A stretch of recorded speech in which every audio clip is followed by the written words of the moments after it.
करते हैं अपने फील्ड में, हमारे पास मदर ब्लॉक है, उस वैरायटी का पौधा है, उसकी टहनी लाते हैं और यहाँ पर ग्राफ्ट कर देते हैं। ग्राफ्ट कर दिया, फिर जब वो चल पड़ेगा फिर उसके बाद जो हम यहाँ से उखाड़ करके पानी बैग में, देखिए ऑलरेडी पानी बैग में, और ये आपको पानी बैग में पहले डालते हैं। खड़ करके देखा होगा आपने, घास के साथ भी बांध के देते हैं, लेकिन वो आपके खेत तक जाते आते नुकसान होता है, काफ़ी सूखता है, बहुत किसानों का नुकसान होता है, टूट जाता है। तो हम पहले ही पाली बैग में डलवा देते हैं ताकि कोई नुकसान होने का चांस ना रहे। तो सूखने, अब आप इसमें डाल दिया और हमारे यहाँ 10 दिन रह गया, इसका मतलब अब सूखने का कोई चांस नहीं। अब आप ले जा रहे हो, कहीं गिर गया, झटके से कुछ हो गया तो कभी सूखेगा नहीं, तो सूखने का मतलब नहीं है। खाली पॉलीथीन खोल के आपको जो गड्ढा बनाया है, उस गड्ढे के ऊपर छोटा सा गड्ढा बना के उसमें आप लगा दोगे, पानी का काम करना। तो कहने का मतलब ये देसी पौधा आप चाहे किसी भी चीज़ का हो, अगर बीज से उत्पादित पौधा लगा रहे हैं तो उसमें फसल बहुत दिनों बाद आएगी, और वो जो भी फल होगा, अब आप सोच के सोचो, लीची तो हमने खाया है जिसमें बीज नहीं होता है, बहुत बढ़िया है, या बहुत बढ़िया गुदा है, टेस्टी, बहुत ज़्यादा ये मीठा है, और आपने उसी लीची से क्या किया कि फल तोड़ करके और खा के लीची फेंक दो तो वो भी जम जाएगा, लेकिन वो लीची आएगा ही नहीं उसमें।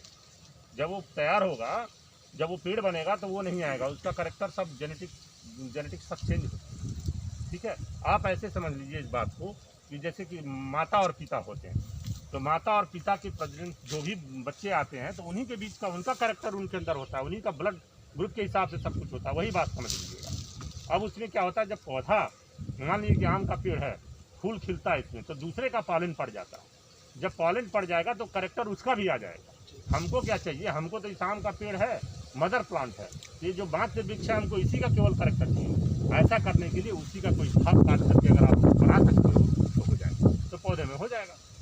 पौधों में यही ग्राफ्टिंग, तभी तो कहते हैं कलम पौधा। आप कलम बनाने के कई तरीके होते हैं, ग्राफ्टिंग भी करते हैं, बडिंग भी करते हैं, गूटी बना देते हैं, कटिंग कर देते हैं, ये सब तरीके हैं। या केला है तो उसके नीचे से जो केला उसके पौधे से निकलता है नीचे से, वो काट के बाहर निकाल करके वो बेच देते हैं, जिसको हम स्वाद शकर्स बोलते हैं, राइजोम्स बोलते हैं।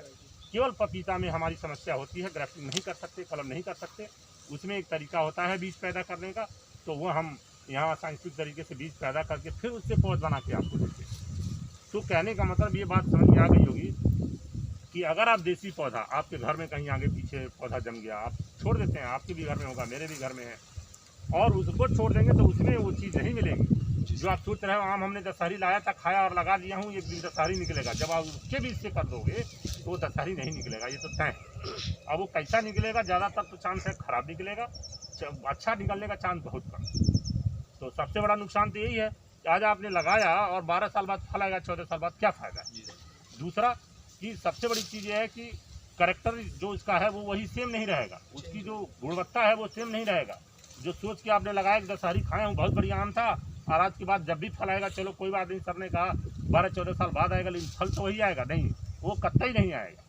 जो हम बताने की कोशिश किए हैं कि दूसरे का उसमें परागण पड़ जाता है, परागकण, और उससे जो है वो फार्म होता है जो सीड, तो उसमें आपको वो चीज़ नहीं। तो कहने का मतलब ये दो आपका बहुत बड़ा नुकसान होता है कि बहुत समय के बाद फल आता है, दूसरा वो गुणवत्ता भी नहीं होती है। तो हमको वही इसलिए ग्राफ्टिंग बडिंग करते हैं, जब कम से कम मतलब जल्दी जाता है फल। अमरूद में तो दूसरे तीसरे साल में ही फल आ जाएगा। ठीक है, तो इस हिसाब से इन चीज़ों को ध्यान में रखते हुए आप कर सकते हैं। आइए बात, तो लीची का पेड़, हाँ, ये लीची की